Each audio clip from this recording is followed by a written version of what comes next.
Isto não é um poema, só desabafo que não pude não fazer e não pude fazer de outra forma que não fosse assim, fatiando as frases no espaço aqui.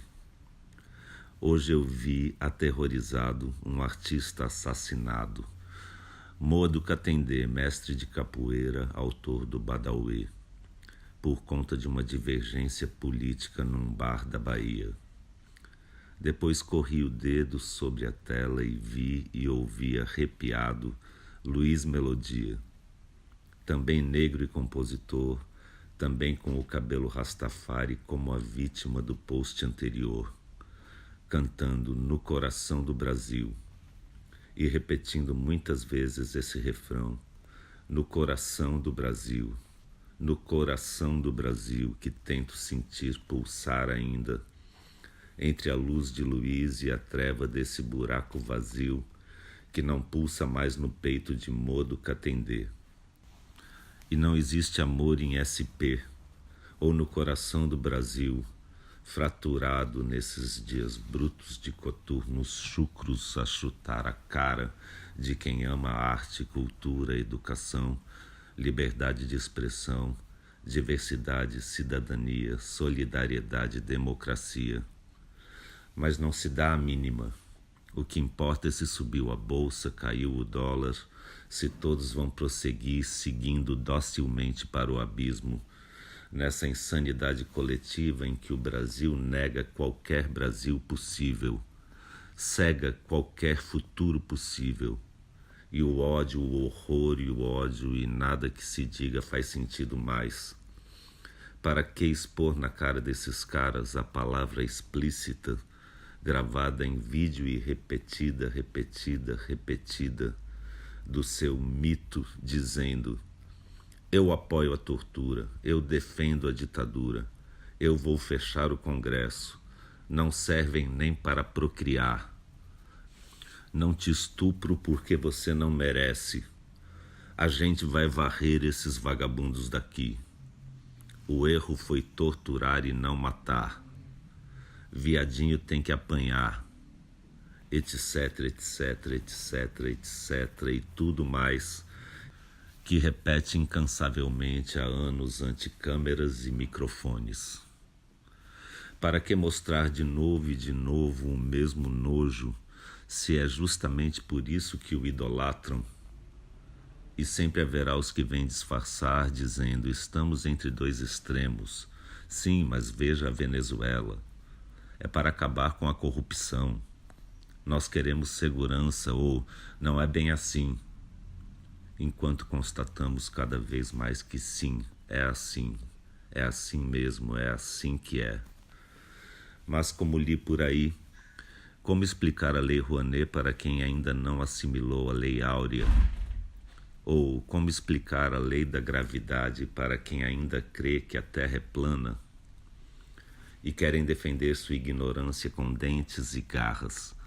Querem matar, atirar, vingar a quem? Em nome de quem? Pátria, família, propriedade, segurança? Se nessa seara não há direitos nem respeito, ensino ou dignidade, só horror e ódio, ódio e horror. As palavras perdem a clareza, os valores perdem o valor, a vida perde o valor. Marielle remorta, remorrida, rematada, por sua placa rompida, rasgada, desonrada, pelas mãos truculentas de brutamontes prepotentes, com suas camisetas estampadas com a face do coiso, que redemonstra sua monstruosidade quando vende em seus próprios comícios camisetas de outro ultramonstro ustra, aquele que, além de torturar, levava crianças para verem suas mães torturadas.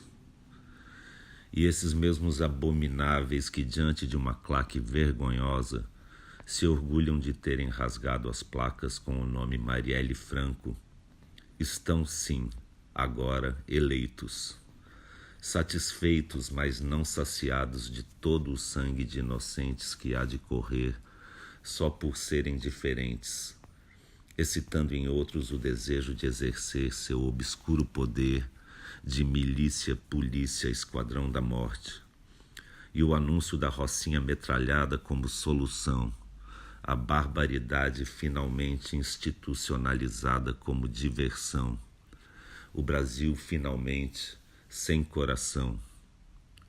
Fora da ONU e dos acordos internacionais pelo meio ambiente, sem controle de sensatez ou mentalidade, sem limite humanitário.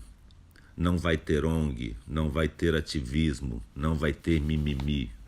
Bradam cheios de si e de ódio, criminosos contra o crime, opressores pela família, amorais pela moral. Apesar de todos os alertas da imprensa internacional, de esquerda, de centro, de direita, só não vê quem não quer a tragédia anunciada, divulgada não como boato, mas escancaradamente enquanto empoderados pelo discurso de ódio, de horror e ódio, seus eleitores já saem pelas ruas dando tiros e gritos, enxurradas de fakes, suásticas nazistas gravadas com canivete na pele da menina que usava ele não estampado na blusa. E a promessa de violência desmedida se concretizando antes mesmo de começar o segundo turno. E nem 1 centímetro de terra para os índios, e nem um pingo de direitos civis ou humanos.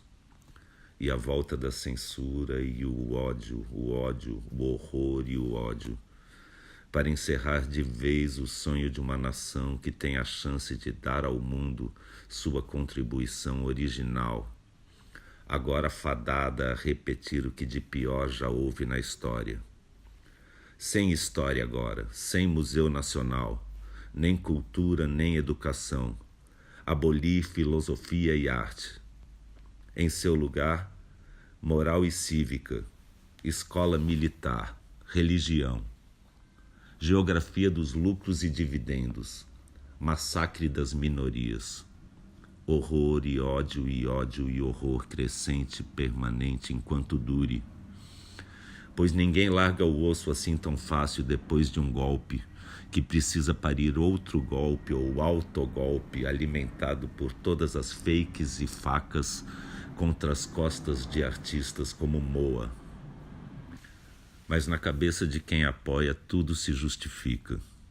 O fascismo, a tortura dos presos, o sumário julgamento sem júri, autorização dada à polícia para matar, e o ódio aos pobres, as blitzes ostensivas, a guerra declarada dos que aceitam assassinos para combater bandidos. Se tudo está invertido mesmo, pobre elegendo milionário pelo avesso e ao contrário, então se autoriza a sórdida barbárie dos fortes contra os fracos. Algo está muito doente no Brasil, no descoração do Brasil, que mente, se omite, agride, regride, para avançar sem freios em direção ao fascismo, seguindo a música hipnótica do ódio, horror e ódio, pregados em igrejas em nome de Deus e de Cristo.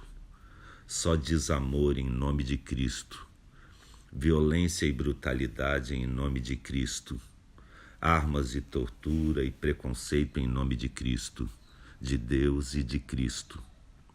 Armar a população para metralhar os adversários, os diferentes, os miseráveis, os favelados, os do outro lado, os que se manifestam ou contestam ou pensam de outra forma, ou se vestem de outra cor, ou têm outra cor, ou qualquer pretexto que se crie para espalhar o ódio, o horror e o ódio.